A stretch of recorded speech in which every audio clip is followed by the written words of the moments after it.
Well, hello and welcome back, or welcome to Mickey and Michelle's Performance Playbook. And I'm starting us off today because I have a story.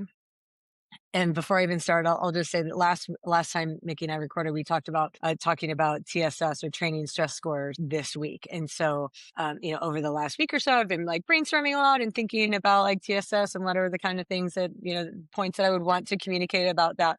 So this morning, it's Memorial Day as we record this.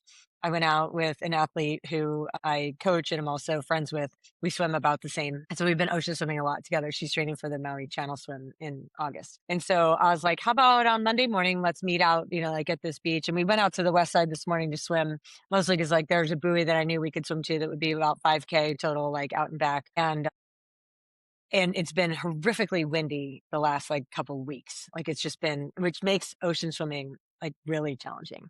And we were out like at another beach area on Friday and we were both swimming and it was just like so bad. It's really rare actually that we like turn around and we're like, this isn't right. But we got like, I don't know, maybe 1,000 meters into that swim, not even.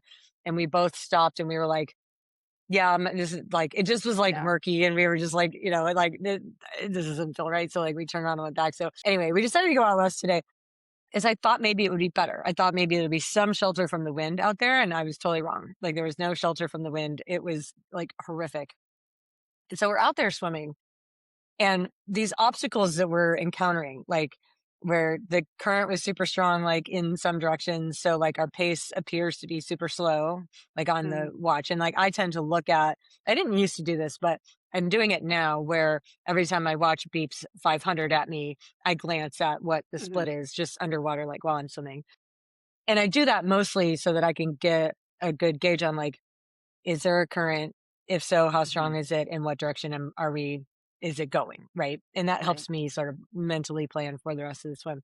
But anyway, I mean, at some point, like we're swimming back and it was like ragdoll in a washing machine. Like it just Yeah. is all, and like Katie will not mind me sharing this story. Her husband came out with us on a paddleboard Mm. and I think it was like, cause this is her first time swimming like in this particular area.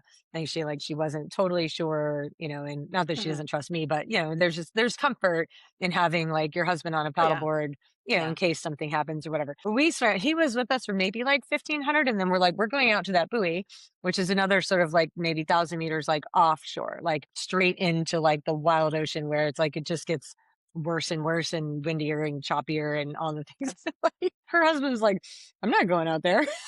like, yeah. No, I like, was gonna say it gets like, dicey on a stand-up like paddleboard. Yeah. he was on his knees, but still he was like, I don't think I could do that. Like, I'm not going out there. And so like so we're like laughing, right? Like, cause I mean, she's a retired Air Force. She's a total badass, I'm like, is now a good time to tell you what BSC means? I'm like team BSC. I'm like a queen bat, and she's like, I didn't know what that means. I'm like, okay, well, now I'm going to teach you. Anyway, so the whole point is we're out there. It was just horrific. At some point, we're on our way back. We're battling some sort of head current. Like I'm looking down at my watch at the 500 split and it's like 10:30, which is like over 2 minutes per 100 in yards, which for is just like is an indication that, okay, the current is against us. We're having a hard time even turning our hands over. It's like it was hard, but we weren't like in danger. It just was hard. So put your head down and work really hard. But I remember thinking, we're recording a podcast on TSS today. And I'm like Training Peaks Yeah. is going to look at this I'd file say and be like, not oh, very you hard. were just out there loafing, right? Because Yep. like, as far as like, how did the average pace compare to like what, my threshold pace or whatever would be that it's entered in there, which is like set mostly for pool swimming, and ocean swimming is Mhm. always going to be slower. Like Mhm. even on a perfect day, ocean swimming is slower than in the pool. And on Right. this day, like it was horrific. And so it was like, we swam 5K, more than that, actually, it was like 5,200. It was really hard. Like we were working quite hard for the vast majority of the time. Like I don't know if I could have gone a whole lot faster than what we did today. Like maybe a little bit, but I mean, it was a really hard effort. And I was thinking the training stress score on this, and I'm like, this is a perfect example of like why we don't give tons of validation to the training stress score, because it is going to vastly underestimate the actual stress that swim was. And that's not even taking into consideration like Katie's state, where like she was on the Big Island over the weekend and, had some issues Right. that she was dealing with over there, where she was like, I think I maybe slept 8 hours in the last 2 days. Like, Oof. like Yeah. so she Hugely went stressful on into her it, body. right? Yeah. Like in a state where, she was carrying excess fatigue, she's tired before she even starts. So TSS has no idea about that, right? The Right. only thing that TSS is looking at is like, what was the actual training stress of this session? But even then, it's going to be incorrect. So then I made a point of like, since I coach Katie, I get her files like like coming out of dialects and like, I'm like, I wonder what her TSS said. 5. Wow. Oh my I God. was like, okay, so like clearly, and I say this with like, I don't know, all the humility. Obviously, I have not entered Katie's like threshold swim Thresholds. pace, Right. right? Right. So like Right. if you're wondering why your training stress score is showing up like wildly inaccurately, like the first thing you check is like your watch is not recording wrong, right? The first thing you check is like what's the swim threshold that Training Peaks thinks it has for you, right? And like sometimes I try to be reasonably accurate about that, but like with swimmers, I just literally never look at a Yeah. training stress score for swimming. Yeah. And so I didn't bother to like input a threshold, pace for her. But even for me, like it called it 73 for me, which I thought, okay, that's obviously closer than 5, but still it still vastly underestimated. Like I'm sure like if it would have understood the conditions, like that training stress score would have been closer to 100. It was over an hour and a half of swimming, very hard effort. Right. So That's a anyway, great that's example. That's a great mhm, example. I think at the end of our podcast last time, we were chatting about, yeah, well, it came up.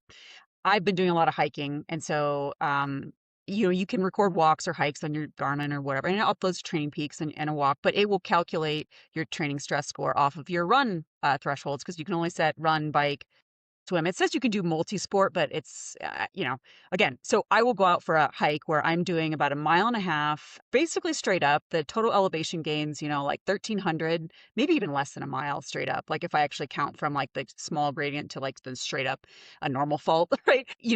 I'll come back and I'll upload my data and I'm like, oh, let's just see what it said, right? And it'll say like, I'm out for an hour and a half with my dogs. Obviously, there's heading back down too, which is a different type of stress, which we can talk yep. about, but it Hmm. will based on my thresholds, which are very vividly set right now, based on my run paces, it'll say TSS of 23, right? For my For run, an hour and a half. R TSS for an hour and a half of like literally straight hiking straight uphill. My heart rate, it's well above threshold at times, right? I mean, 170s, 180. I've hit 180 hiking. If I'm snowshoes, for sure, I can redline it, with some of the terrain that I'm on. Anyway, so yeah, it'll say like 23, but if I now, for those of you listening, and we'll get into this, but if you can switch it on some uh modalities to doing your heart rate threshold. And so it will calculate your TSS based on your heart rate. So for that same hike, if I just switch it over to heart rate, it'll say TSS of, yeah, like 150, right, or Which is a 140. lot, right? Which you're just Huge. like, neither one of those is correct, right? Right. Like, there's Probably no not. way that it was Probably like right. 150 for an hour and a half. Like, that would mean it was your absolute max Well, effort, maybe that's right? a little And so, high, like, but it's yeah. probably in the 120s, 100. Hmm. It will go up at least 50, which is more accurate, right? So let's take a moment to just tell our Hmm. listeners, like, how is Training Peaks calculating TSS, right? Well, It first of all, is like, what is CSS, right? Like, right because I do want to talk, there are like some positives, right? Or like, at least in theory, in theory. the Yeah. concepts of it, like there Yeah. are some Yeah. positive things Yeah. about TSS, and there are certain circumstances where it might be appropriate to use if you have checking all the boxes, right? And so we Yeah. can talk about Yeah. that. In the real world, I think those situations are few and far between, but like it's possible. So like we'll talk about the potential positives, but yeah. So let's define it first. Right. TSS.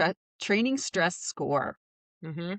And it is, well, to be honest. So I've gone through Trainee Peaks University 1 and 2.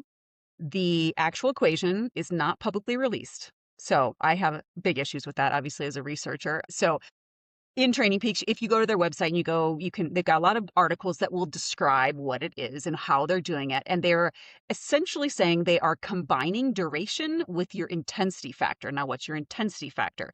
It is basically how hard are you going for the duration of the time, an I over F. And if you have, we'll get into this, your threshold set up correctly. So you have to have your threshold set up correctly or accurately, I should say. No, not correctly is not the right word. Accurately. And this is an aside. I will not go down this hole too much. I always do. Always do.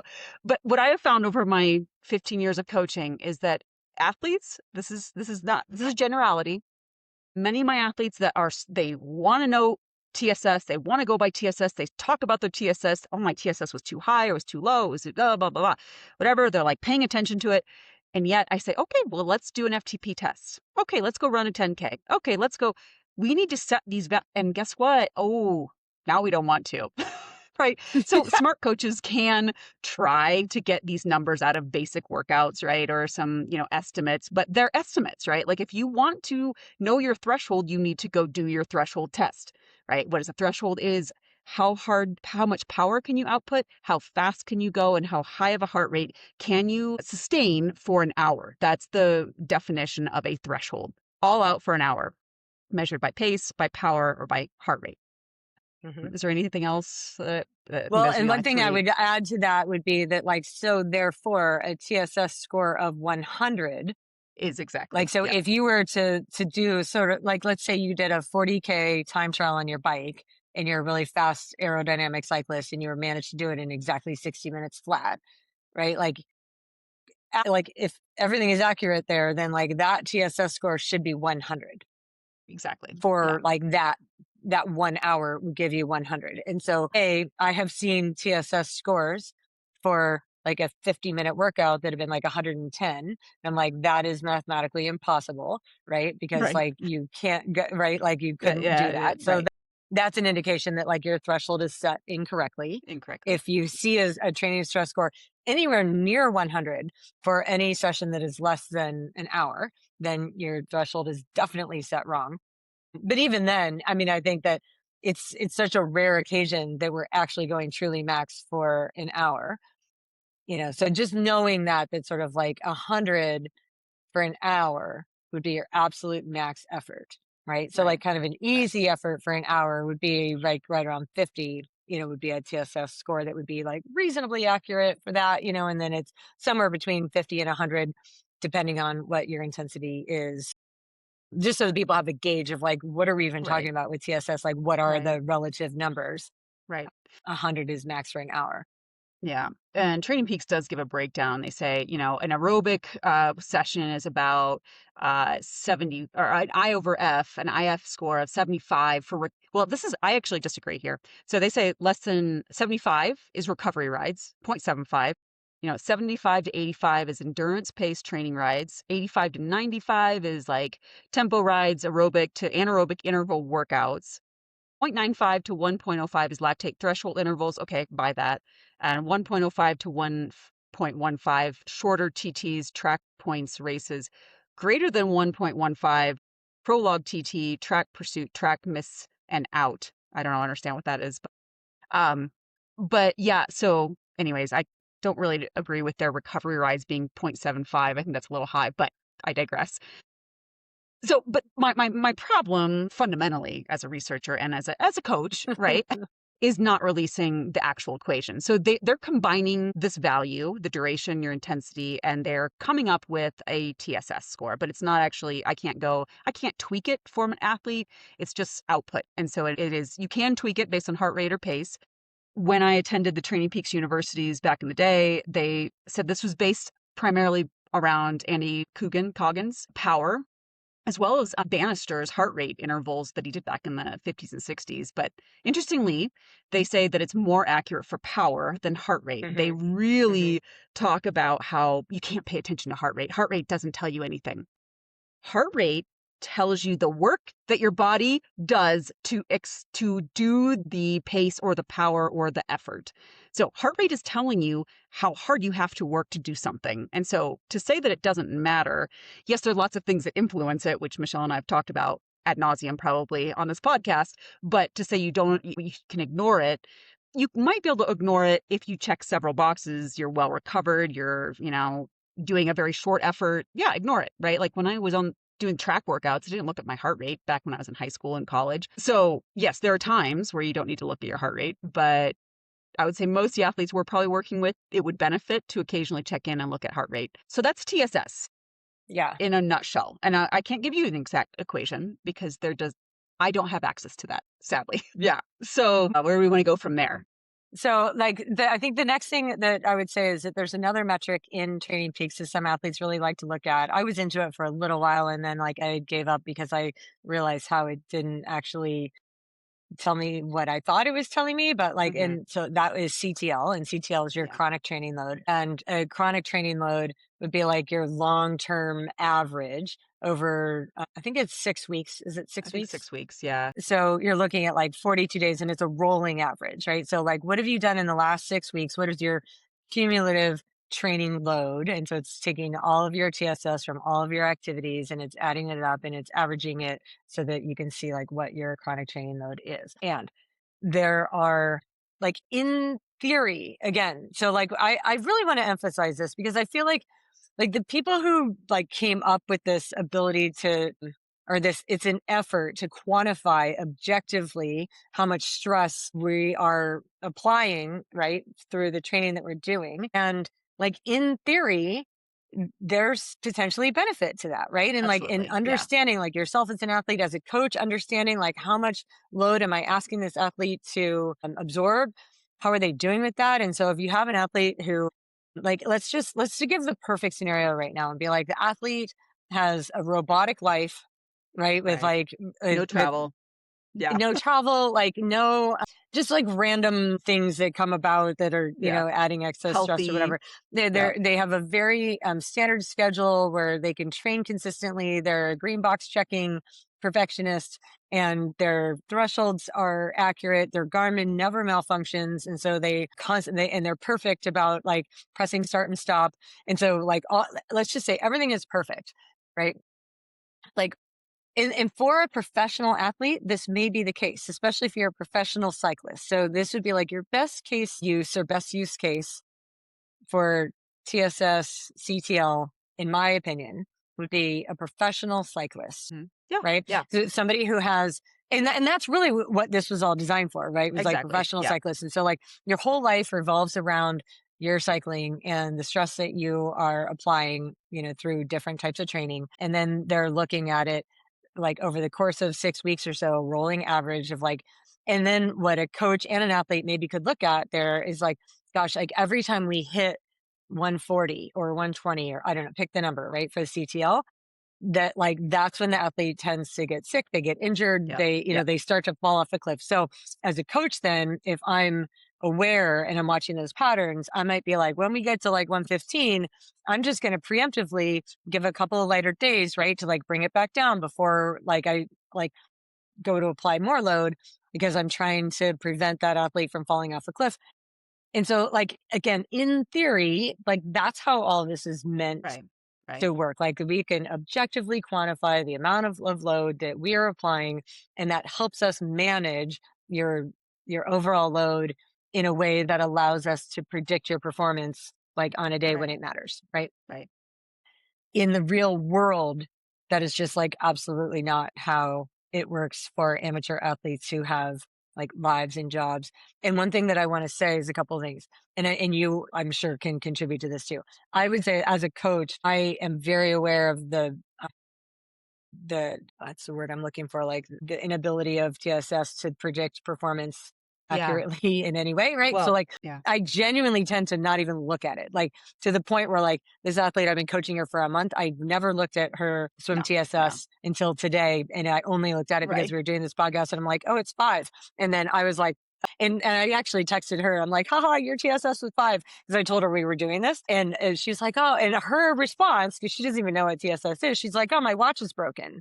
I'm like, no, I mean, like your watch recorded exactly the same as what my watch did. We both have a Kuros 2 watch, right? And we both swam the same thing. Our watches mirror each other. So like the watch recorded it accurately. It's not the watch. It's Training Peaks interpretation of it. And it's the reason that is because I didn't enter her swim Right. Swim threshold threshold. like Yeah. in there, right? Which I didn't even know I didn't do because that's how little I look at TSS. So like as Right. a coach, it just, I have found that for our purposes, for the athletes that I work with, it is not a metric worth watching.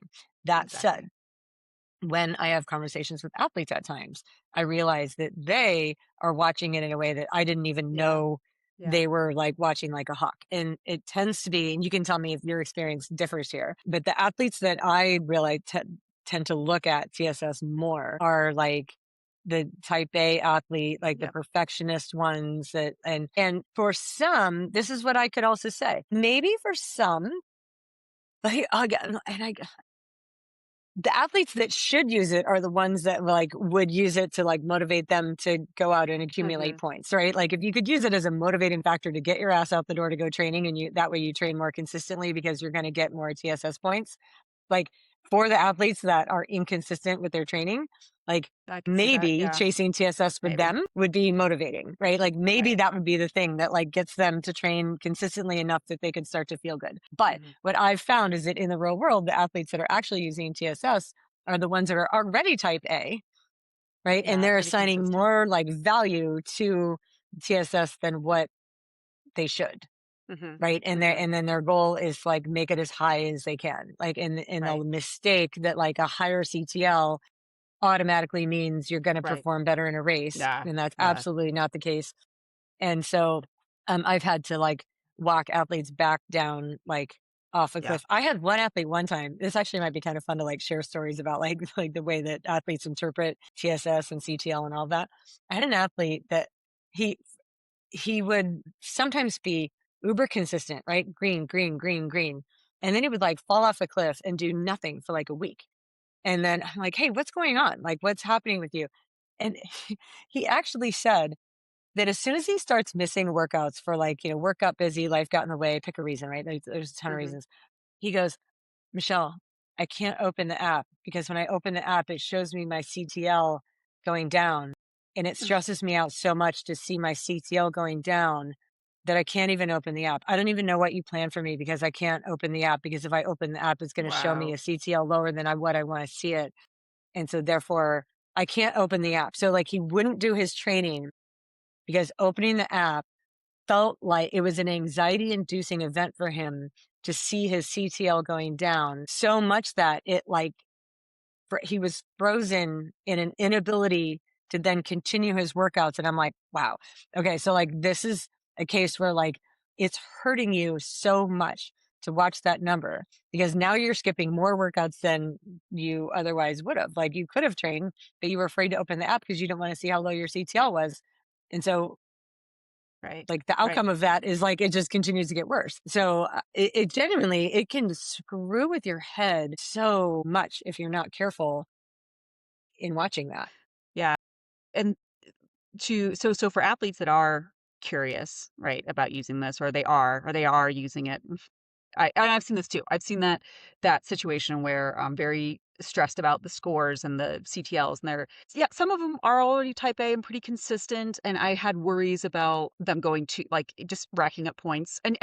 There have been stories back in the day when this first kind of, I'm talking like 2011, 2010, where even pros were going out and they were racking up TSS, and like I have to get this much, like they're in the Training Peaks universities, they actually even gave us some like, here's how you would plan out a season using TSS. And so every day you have to acquire a certain amount of TSS. And so you have these pros that are like, well, I feel like crap. I slept like crap, super high, very tired, but I have to get 200 TSS on this day, right? And so they just go out and they'd ride Z1 for like 10 hours, right? Because it's duration and intensity. You can get TSS. So this is another good point.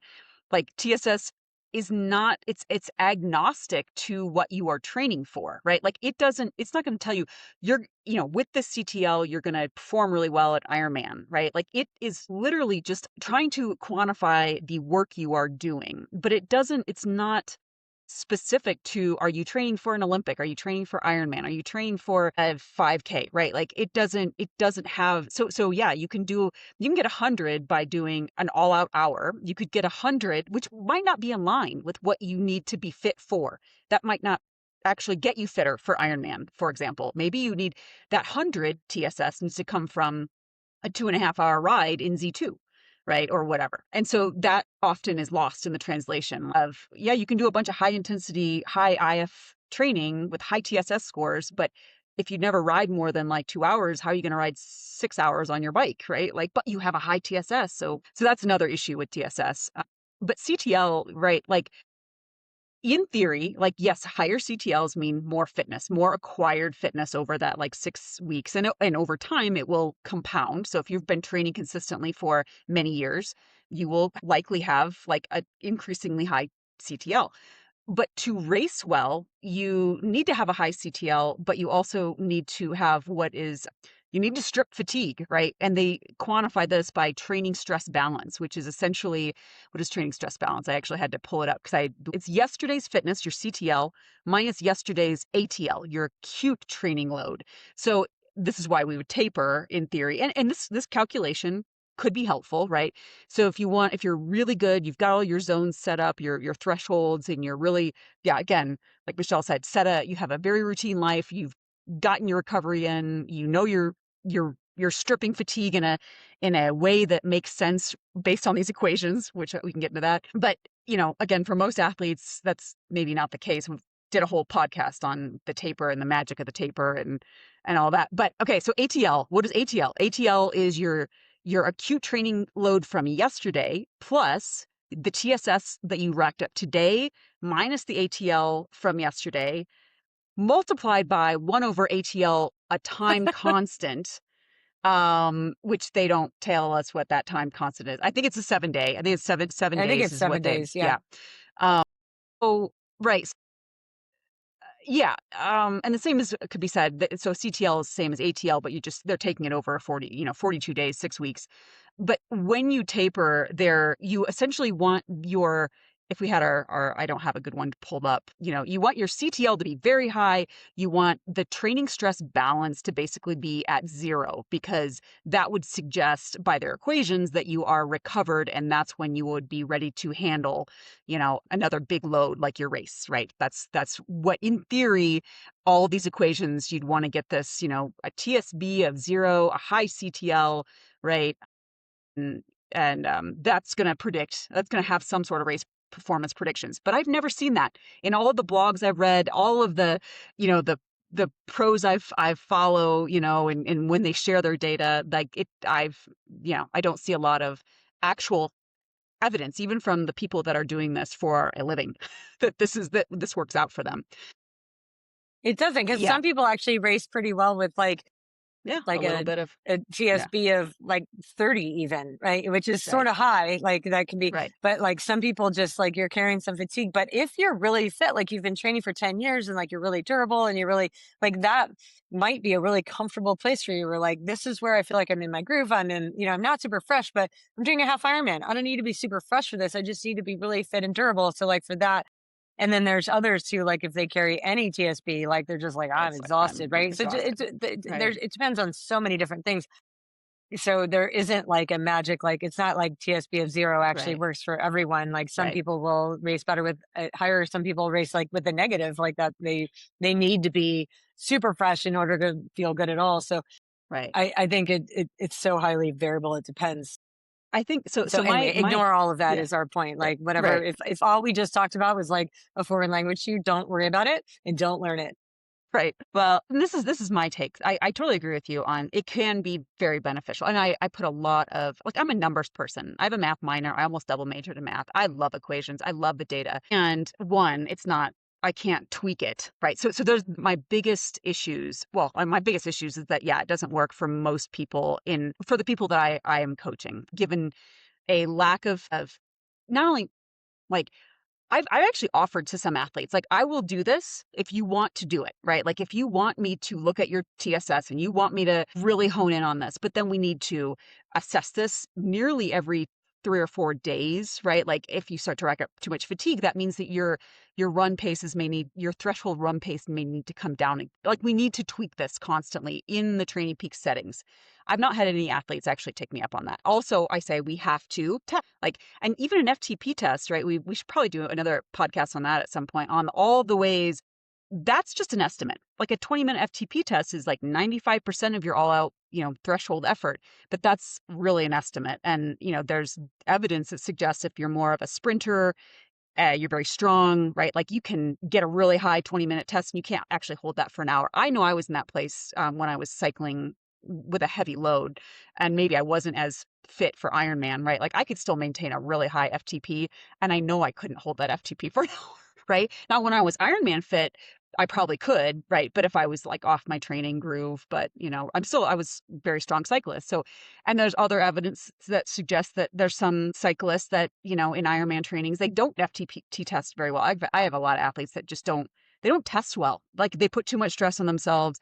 They don't execute it well. And so that is a low number. So that means that if your threshold's too low, but you're actually riding harder most of the time, then you're overestimating the amount of work that your body is doing on these tests, or you're underestimating. So anyways, but my biggest issue, my second biggest issue then, is that I can't tweak it. I can't tweak the equations. I can't tweak it for my master's athletes. I can't tweak it for my 20-year-olds in terms of like how fast I know they recover, right? And so paying attention to these charts, I'm like, I don't think that's actually representative, because I know if an athlete's 75, they're going to recover differently than if they're 25. Sorry, age matters, right? So there's no way even and I don't know if Training Peaks has even thought about this in terms of like, can we allow coaches to tweak these variables more given the athlete, even if they're not going to release the equations for me to see exactly what they're doing.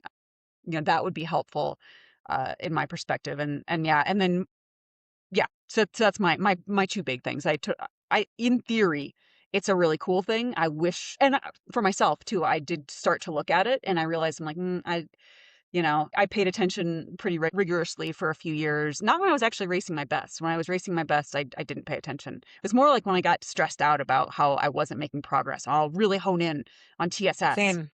Same. Didn't. Okay, so I did the Yeah. same thing when Yeah. it was like when my performance started to go down. I'm like, oh, it's because I need to pay attention to TSS Right. more. No. And like there was a season where I built my CTL up so high. I was watching it every day, and I'm an obsessive, Right. like Can do it. I'm the Yeah. type of athlete who would be like, I can obsess over that, and I Yeah. can work to like make Right. that higher, and I can train myself into the ground, taking my CTL up as high as I can possibly get it, and then I'm going to go into this Ironman and watch me crush it. And I absolutely did not. Yeah.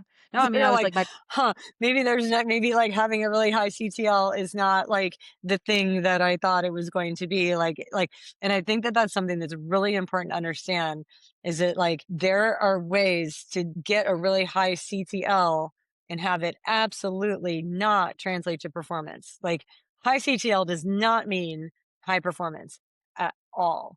Like it just doesn't. Like high TL just means like how much stress have you been incurring.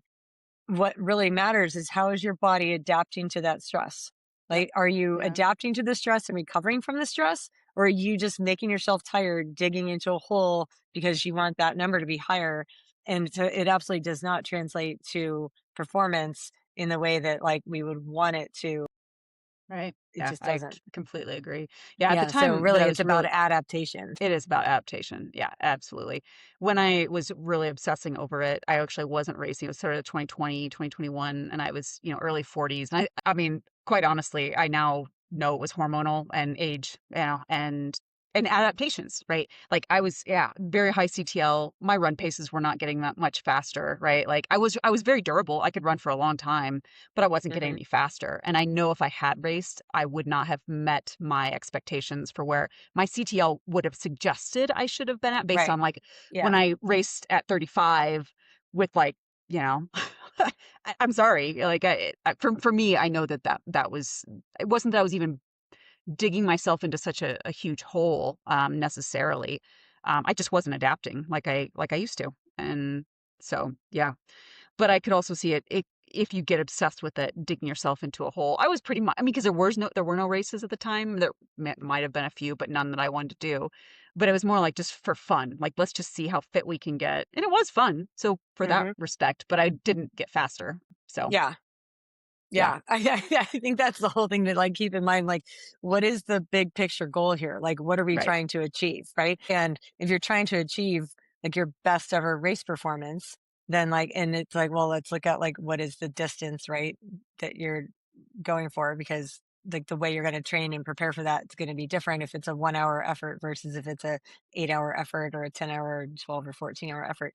It's very different. So like just accumulating CTL is not the way. I feel like we've beat that horse to death. Well, I was, yeah, it still, it comes up still though. Like, I think it was Hmm. a good idea to review it for our, 5 listeners.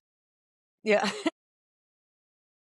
Yeah, if you have more questions about it, let us know. Do you have anything else? I mean, this might be a really short podcast. I don't have Yeah. a whole lot Well, more. Do you had some more note? You said you I took yeah, so no? I'm Yeah. looking over my Yeah. notes because I did write some things like, again, if we're going to go back to like if there's a positive way to use it, right? So like I feel like maybe let's give a like for an age group athlete who's just like, but Michelle, I really want to use these metrics. Like I'm a math person like Nikki, and I really want to Yeah. use these metrics. Okay, fine.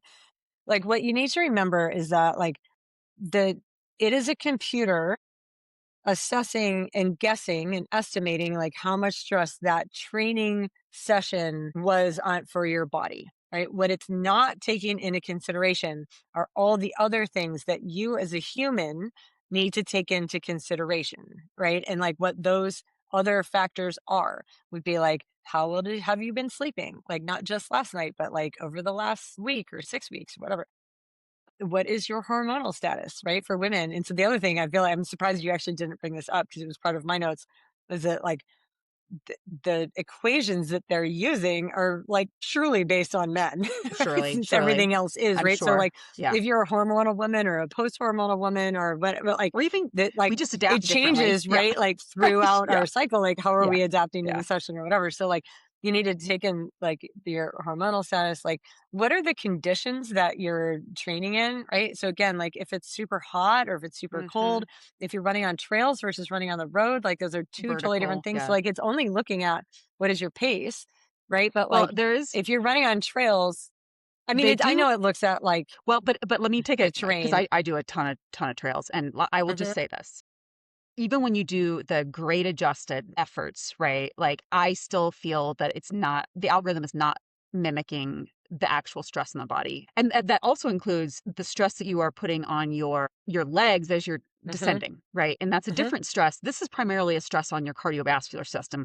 So we don't even talk about like the stress of a lifting session. Like that's a different type. This is, and maybe that should be clear if we, yeah, this is a Yeah, we cardiovascular didn't talk stress. about We that. didn't talk Like, about yeah, that, but you could yeah, be lifting weights and right. like you have muscular like damage Whoa, that yeah, is like is not way different. quantifiable by a TSS. And so if you do a big descending race, right? Like a bit, like let's say you do, there's a slacker half that, yeah, like it's like a downhill race, right? Or there's downhill marathons, right? That people think, oh, it's gonna be great. I'm gonna crush this, right? Because it's gonna be super easy. No, we should do a podcast on that. But essentially, in the TSS for that would not be, you might have a fast pace for a while, right? So it's gonna say a really stressful effort until you hit, whatever mile X, because you're not actually trained your body to be able to run downhill. Let me tell you, like this damage, the DOMs you will have on your legs, like the overall TSS might be 100, right? And so it's going to say, oh, you only need like a 2 days recovery on that, which I actually have a comment on that. What they say is adequate recovery from TSS scores. But the amount of strain that you have put on your legs means that you need probably several days, if not more, recovering from a downhill race, which is very, very stressful. I mean, every coach knows that, right? But in terms of Hmm. TSS, it's going to say, "Oh, that wasn't very stressful.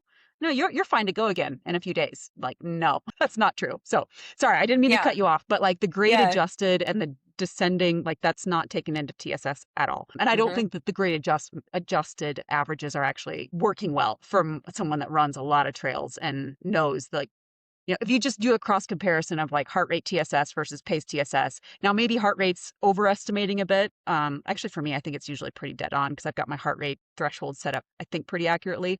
Hmm. But it's not taking into consideration the amount of downhill that is damaging my legs when I hike hard downhill to keep up with my dogs. So I Yeah. digress. But yeah, Yeah. So um, again, like, so if that score is tracking like the stress, it's estimating and guessing the stress of that session, which can be wrong, but it cannot take into consideration how much life stress do you have, right? right, Did your mom yeah, just die? right, Right? Like, I mean, that changes the the physiological load of that run that you are about to do, right? Like the amount of stress you're taking with you into that session, it changes the way that your body is going to respond to that session and be ready to adapt to it or not, right? So, like life stress, emotional stress, if there's any trauma going on, if you have muscle damage, what is your fueling status? How Other hot than is it? fueling. How Yeah. humid is Yeah. it? I mean, there's so many factors. And so, if you're an athlete that really wants to use this well for yourself, then what you need to be doing if you're watching CTL and TSS for your sessions is somehow have another way for yourself to be quantifying like your other metrics. And like Training Peaks, to be fair, tries to do this, right? They When do like with try. their Yeah. metrics of like you're trying to like you can input your HRV or your sleep or your fueling and all that kind of stuff. But But they haven't if yet your goal integrated is it. Yeah. they Yeah. haven't, right? So Yeah. if your So, goal is yeah. performance, right? I want to perform well. Just keep in mind, like, do not automatically think that having a high CTL means you're going to perform well, because I've seen so many instances of that being high and it not translating well, including me personally. I've done that to myself. But just know that the excess life stress factors for most people tend to be even higher. Like there's more stress from the stuff going on outside your life than there is from the 1 hour run that you did or the 90-minute bike ride or 45-minute swim or whatever.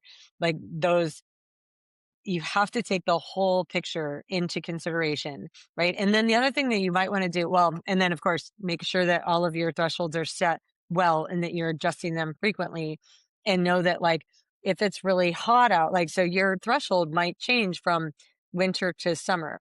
And even if your It fitness is should. exactly the same, I mean, in theory, most people would have like a higher fitness level in the summer just because like most people have more Training time to more. train or whatever. But like let's say that your fitness was exactly the same in winter and summer, your threshold would still be lower in the winter in the summer because it's so hot. Like, and that's just physiology is going to lower it. And so like keeping those set at a decent place would give you like a more reasonable estimate of like what those numbers should be. But then your main goal is to be looking back at trends. Right. And so you're looking at trends. So you're not going for like, what was the CTL? Well, Mickey had a CTL of 110 when she did that race. And so that's what I need to have because that's what Mickey had when she did well. Right. Yeah. We No, do not care what CTL your training partner has because your training partner has a totally different life than you. Right. So it could exactly. be like he or she may perform well off a higher or lower like CTL than you do. And so your goal then would be to accumulate and really pay attention, which we encourage anyway, because like, I don't know if we've talked about this before. I know I've told my swimmers in person, like the number one predictor of whether or not you meet your own potential as far as like for like training and racing and fitness goals and that kind of thing. The number one thing is not talent. It's not even consistency. It's awareness. Yeah, it is. Like that is the number one thing is awareness. And so if you are aware and you can let go of your ego and you can let go of the bigger numbers better and all of that, and you can just look at trends and be aware of it and say, okay, I know that in the past every time I've gone over 110 for the CTL, like I tend to get sick, and so I'm gonna like be kind to myself, and I'm gonna try to like back off, and like or I'm gonna approach that very cautiously because like I don't want to fall off the cliff. Like that's when I tend to get injured, or like I know that my life stress is so high right now. I just got fired from my job. And while I have all this time, I'm super stressed about money. And so spending all my time training is unlikely to be productive because my life stress is just too high because I'm worried about being able to pay my mortgage next month, whatever, right? Like there's so many Mm-hmm. things Hmm. that contribute to your body's ability to adapt. And so you want to keep in mind that your number one goal is not just to accumulate stress, but your number one goal is actually to adapt to that stress and have your body recover from it. Right. And so what you would be looking for is like, what kind of TSS is a high TSS that makes me go like, I should be aware that was a really big bike run session that I did as I'm training for this Ironman or this half Ironman. And like my total TSS for that day was like 300, right? Because I did a really big training day. If you're aware, then what you might do is be like, I need to make sure that I'm fueling really well. I need to make sure that I clear my afternoon so that I can lay down and have my Yeah. legs up and I can like really let myself recover from that because I'm aware that I just applied this huge stress load and I'm aware that the number one thing I need to do now is recover so that my body can adapt. Right. And if Yeah. you're using TSS and CTL like that, as like this, I had a high one, not like, oh, look at me, I'm so great, I had a high TSS, Right. but more like I had a high TSS. I need to go out of my way to Yeah. recover and adapt. Great. That's a really good way then to Yeah. use, your TSS, or to make sure that like that was a giant jump from like last time, like Hmm. I shouldn't make a jump that high. That's the kind of jump that leaves my Achilles hurting, or Right. pick the thing, right? Like, Right. and so if you can be aware of like your own state, and use those numbers, detach your ego from those numbers, and just use them as like data or information that help you then manage yourself so that you're recovering and adapting.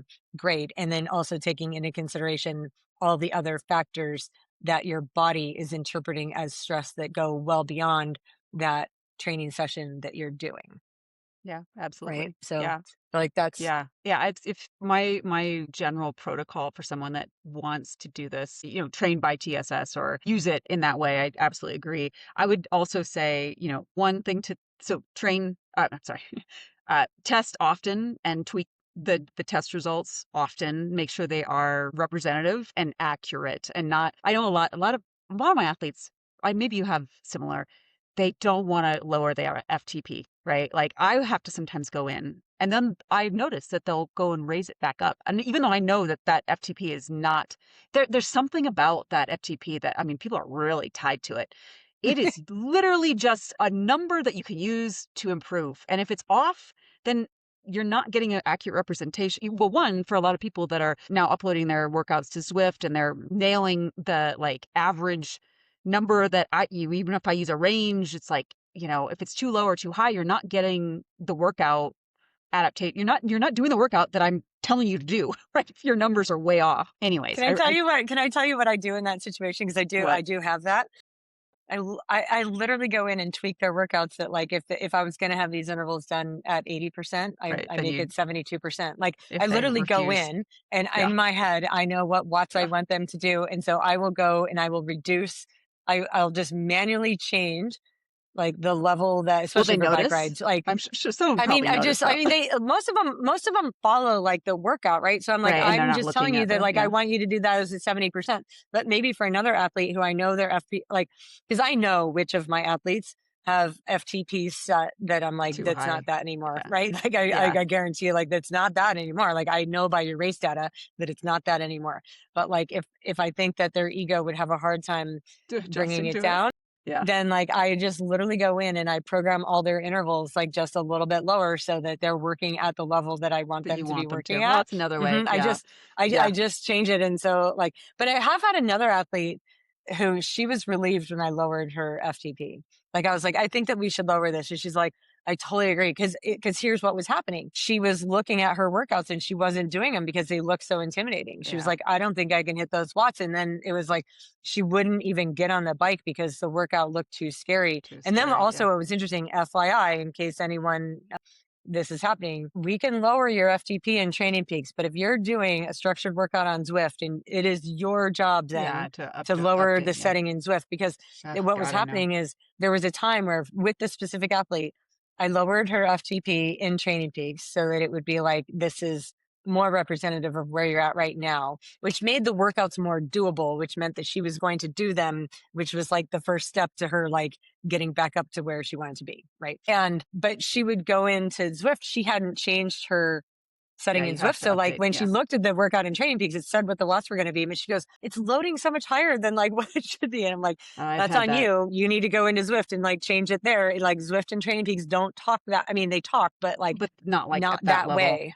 Right. Hmm. I had had that experience actually, and I get the feedback and they're like, I don't understand, the watts are all off or what, and I'm like, Yeah. update your Zwift, Yep. update. I mean, Because we this can't went do on that. for Like like, our coach is like, I'm like, I I don't have cannot log access to into your Zwift account and change it. Like you have update your to do Zwift. that. The watts are Hmm. different, blah, blah. And finally, after like 6 months of this, I kid you not, I had the partner go in. I'm like, can you please go in and just set this for him? Like Because we I are all cannot access handle. coaches. We will do whatever we need to do to like get I right. can't handle this anymore. It's not, I'm like, I almost was like, I don't care. I don't care if they're off. Like, follow what I tell you to do and Training Peaks. If that means, I don't know.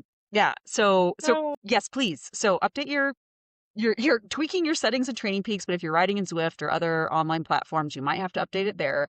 What I was actually going to also suggest is if you are riding or running, so you can use, so a lot of people do prefer to go by power and pace. And even Training Peak says it's more accurate, even though they won't let me see the equations.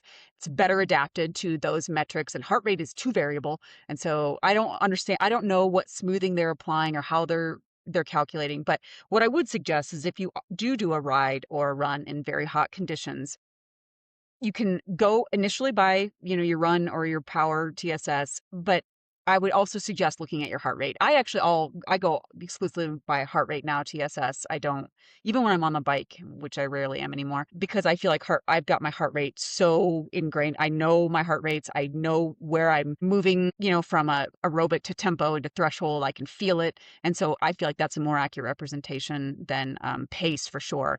And sometimes for power too. I mean, power, if you're riding in really hot conditions, it does affect, right, how stressful it is on your body, and that's going to be reflected in your heart rate. Definitely is it reflected in your heart rate on a hot run. I mean, because just the mechanical stress on your Mhm. body from running versus cycling. So I would say switch it over. So a lot of my athletes are like, oh, but I had to slow it down because it was hot, but now I don't like my TSS, right? Because it's too low. I'm like, well, it's actually not representative of the work you did. Like you did what I asked you to. Thank you for not like continuing to run at the paces you normally would, even though it's 100 degrees. But now I don't like my TSS. I'm like, okay, well, you can just flip it to now show you your heart rate TSS. And if you've got your heart rate threshold set up approximately well, then you would get a different TSS, and it's going to be higher if you slowed it down to run, right, at the prescribed efforts. So you can go in and tweak these things. And I encourage athletes to do that if they had a particularly hot run, a particular hot ride. Some of my athletes were using, did you ever use the swim goggles, goggles, which I have had the not, but I heart have a rate? couple athletes that are using them now. Yeah, and so they have a heart rate optical sensor that you put up against your head. But I don't know yet enough about heart rate in the pool. Have you done a lot of analysis with how heart rate, I mean, I like just ignore heart rate with swimming because I just with don't think swimming? it's accurate enough. It's Well, not on the watch for maybe it's like sure, but yeah, yeah, like yeah. the heart rate that I have seen that goes along with swim files. I'm like, It's you don't okay. I just Well, don't I waste my haven't. time. Like I feel like it's a Yeah, waste of time to analyze that. yeah. It's not. I I will look at like paces yeah. and like I like to look specifically at splits. And so I like it when an athlete is able to like hit lap on their watch. If they're gonna have swim metrics, like what I like to see on a file is like hit the lap button and then I can look and see like over that course of 8 100s, were they able to hold the pace? They held the pace for 5 and then they started to fall off. They held the pace for 5 and then I see that they started taking more rest, right? In order to make it, Hmm. whatever. Or like they held it or they got faster through. Like whatever the Hmm. situation is, it's a window into like it helps me understand the gaps and holes in this Hmm. athlete's fitness if they have any. Right. Yeah, So you're like, it's the ones that get faster through, and you're like, oh, maybe you could trust yourself more in the beginning, right? The ones that start to slow down, like, okay, something's falling apart. Like, so yeah, then, yeah, and that helps me figure out like, where do we yeah. go next with Right. like, how are we going to design these workouts? Yeah, yeah. But I don't look at heart But rate. yeah, I was just thinking if there's any other metric that, because you can flip back and forth for pace, power, and heart rate for the run and the bike. I didn't You could know if look at you, yeah, stroke rate for swimming, yeah, you know what I mean? Like yeah, you can start to look and see like, is there stroke rate going way up? I mean, you have to look at the full file and like go into the analytics on like the premium version of the file or whatever. But like in those swim metrics, you can look and see what the stroke count is, and you can start to see it like what is the average stroke count for each interval. And so you can see it, is it staying the same? Is it going up? When it goes up, what's happening to the pace? And you can see like, yeah. are they being But that effective? Are doesn't they just translate starting to to lose it? TSS, right? Like No, I TSS don't is, think yeah, so. yeah. I mean, Yeah, I was just thinking of another way for athletes to like, if you had a really hot, so, you swim in a hot pool and you're trying to hold these paces, yeah, it's horrible, right? But like it's horrible. maybe you just manually adjust the TSS. Like, what do you think that Mhm, was, right? And you know that like mhm. a 60 or 70 is like a, aerobic hour, maybe you adjust it up to an 80 or 90, right? Like it wasn't all out, but I was like really working hard and my paces don't reflect this in the pool. So you can also manually go in and update your TSS, right? To, And that's a good point that yeah, you bring up. And this is what I would say. And I mean, I'll say this with like a grain of salt. I don't know, like execute some caution here because like this could work for some, and I can also see how it would absolutely backfire for others. But if you are the conscientious, aware athlete who has disconnected your ego from your CTL, and you're trying to use it to help yourself perform well and help yourself be more aware of what helps you perform best on the day, then I would actually highly suggest going in and manually updating your TSS for individual workouts in the most accurate way you can. Not trying, and where I've seen this going wrong is like Right. the They're gonna athlete that inflate wants it. to overinflate it, right? And be like, ah, I'd Right. have been 95, you know what I mean? Like, Yeah. but like, and so in that case, like you're not helping yourself. But it like going in, because there are sessions that we do and we should be doing that would not like register on a TSS scale that could contribute directly to better performance. And what I'm thinking about is like, the yoga or mobility session that you do to like open up your body, or like Hmm. the rounding and arching that you do. It might be some flow rope that you're doing. Again, like anything you're doing that's like technical work that's prepping your body for like improved movement patterns, or you're regulating your nervous system. Like there's no TSS involved in that, but there's a direct correlation between Absolutely. a Yeah. regulated nervous system and high performance on the day, period. Right. And that is not something you can quantify, with TSS. So kind of knowing that there are other Yeah. things, you can be doing that improve your performance that Yeah. TSS doesn't Take into consideration. capture. Yeah. Yeah. Yeah. Hmm. Yeah. Hmm. Absolutely. Yeah, no, I completely agree. It's really fun. I do like a deep dive right into these aspects, and yeah, like I said, I've offered athletes, you want to do it, like let's really dive in, but it's a lot of work. It's a lot of work for you. It's a lot of work for the coach, and so that's why, and even if you're doing all the work on your end and we're doing the work on our end, like I think there's still a lot of uncertainty, in will that number translate into a race performance. And yeah, like we've said, no. I mean, a lot of race performance, which we've talked about too, is upstairs. It's mental. So yeah, but it is something fun to keep track of. And if you are someone that maybe is motivated by numbers, but yeah, like you said, take it with a grain of salt, make sure your watch is updated. Don't have and by the way, you Yeah. can edit your data files, right? Like if you have a premium training peaks, like you can go in and take out the highs and the lows and recalculate your TSS. Like I've seen, I'm sure you've seen too. Well, I even have an athlete right now that every time she prefers to run with her Apple Watch, and every time she uploads, even though I've got her thresholds more accurately set, it's like 9999 for her run TSS. If I go to her heart Mm. rate, it's like, 60 or whatever. I don't know what's going on with her watch and I'm pretty sure it's an Apple Watch. I've seen this with other Apple Watches. Like it's either data dropouts or super high, paces or zeros. And so it's just not calculating it correctly at all. So if you're on Apple Watch, and I've got a lot of athletes that just love Apple Watches, yeah, Yeah, have you no, ever really seen, like, good data come out of an no, Apple Watch? I feel like no, I have not. So, like, never. I don't know why athletes are, like, loving their Apple Watches. I'm like, I I have don't. not seen any good data, like, It's ever come out terrible. of an Apple Watch, It's but, terrible. The like, heart people rate's really like off. them. No, Like, it's yeah, terrible. I don't know. Please, I don't for have for them, our but sake. it's mostly like my personal opinion of Apple Watches are like they're God, absolute shit. But like but yeah, they probably have other functionality I that's don't like know. that's good. But like they're hard to use in the pool. Like I've watched athletes try to do because it's like a Swiping, touch screen or whatever, and it gets wet. And they're like, "Hey, will you change the screen?" They want me as a oh, coach on deck to change no. their Oh, I screen would like no. because my hand Hands are is dry. Yeah, dry. no. I'm like, oh You my pull a god, Jane Scott and rip it off and like throw it yeah. across the pool deck. Get rid of that thing. Sorry. If you're a real athlete, I'm Oh sorry, and I shouldn't say that. That's so judgmental. I'm so sorry. That was not came out. man. Please get a Garmin or a what's the I Coros have a Koros. or I like the Coros. Koros. The Yeah, Koros does everything yeah. that a Garmin does, but it's So cheaper. So I'm like, I don't know. I yeah, mean, at get a this point, Coros. knowing what I like my Koros, and like I recommend it to everyone now who like if you need a new watch, I'm like, get a Koros. And like I don't make any money by this. I'm not sponsored. I'm not paid. I'm just telling you, you'll save hundreds of dollars, and it does the exact same Yeah, thing that a Garmin does just for cheaper. yeah, So I don't understand. And I yeah. would say this: I think that for open water swimming, More accurate. my Koros is more accurate than many Garmin's because I have a lot of athletes that do open water swimming, obviously here. I find that the data and like the distance and pace and all that way more accurate on a Koros than on a Garmin. Not all Garmin's, but there's a few Garmin's that I'm like, I don't know what that watch is recording, but it's like it's vastly wrong on like what like I'll do the same swim with an athlete And like, my watch, like two of us have a Coros and ours are identical, and we know that this is what it is because every time it is. And the other one will say that she did like 2,000 yards more. You're like, no, you didn't. You did the same swim as us. Yeah.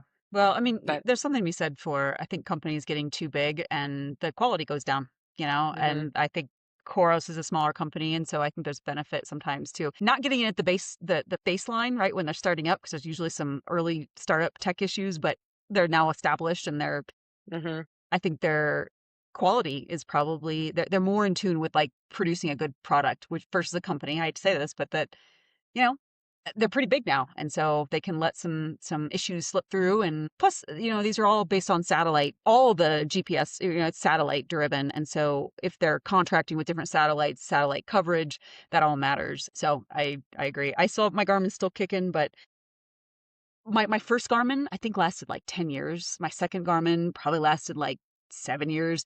I'm guessing that this one will probably last like 5 years, right? Like there's also this like decrease in the lifespan because they recognize like, oh, if we make them die, like an iPhone, right? Then we can get them to spend another $500 hmm on that new product, which I refuse. Like my iPhone is seriously so old, but I'm considering a flip phone when it finally does kick the dirt. Now with my Garmin, I might go to the Coros. I don't know. We'll see. I probably because they are expensive. I think this is like $500, and that's For crazy. us, it's So like 225. yeah. So I mean, if or you're at least it listening, was like when I got mine, like I think it yeah, was like a year ago. Like it was like yeah, 225. I'm like, that's insane. And I was able to get it from a local business. So I'd like support that okay, instead that's of like, great. Yeah, buying online. So like I was really happy, yeah, to get to do that. So yeah. anyway, yeah. So let's wrap this up and just say that All like right. literally like the bottom line for all of this is that like TSS is showing you how much actual training stress you're accumulating. It is not showing you how you are adapting to that stress. And performance is going to come from how you're adapting to the stress. So keep the whole big picture in mind. Put TSS in the category in your brain where it belongs, which is not like as a, like this is the most important thing. All it is a piece of data that might be accurate if you're checking all the boxes and doing everything right. It might have some use for you if you're checking all the boxes and doing everything right, but it is not the be all end all, and it is not telling you how you're adapting to the stress, and it is not predicting your performance. Yeah, perfect. I have nothing to add. As So listen to always, your body, listen to it. yes, Like I would say, listen to your body, communicate with your coach, tell your coach how you're feeling, and that way your yeah. coach can write at like workouts for you that are appropriate, and just Communicate keeping with in your mind, coach. yeah, yeah, Yes, please. I communicate with your actually coach. Oh man, I was about to send a like almost 6 month. It's almost six. We're almost halfway through the year. Check in because my athletes are we're in a lull of like there's like no comments, there's no commitments, there's no, and I'm like, what is going on? So please communicate with your coach because the more you communicate, the better they can write a schedule and a plan for you, and the more progress you can make and more sustainable in a more sustainable is like hmm what I feel sometimes. I'm like pulling it out of the air. I'm like, I don't know what's going on. Not hmm communicating. So like, let yeah. me guess. Let Let me me guess at guess what what you you should got do. going on. I don't know. What do you want to swim? I don't I, I, I, Sorry. I've told athletes from the beginning, I'm like, I have a lot of skills. I'm really good at a lot of things. What I'm Yeah. not good at is mind reading. Yeah. Right, like that. Absolutely. I'm not good at that. I've tried, and I've tried. I'm not good at mind reading. So if you want me to know what you're thinking, you need to tell me. And I have thick skin, so I can handle anything at all that you Yeah. want to say. But I am not good. I haven't figured that one out yet. The rest Yeah. of it, No. I'm learning. So Yeah. anyway, all right. Thanks, Well, we Michelle. will see you in a Always couple good. weeks. Okay. Take care.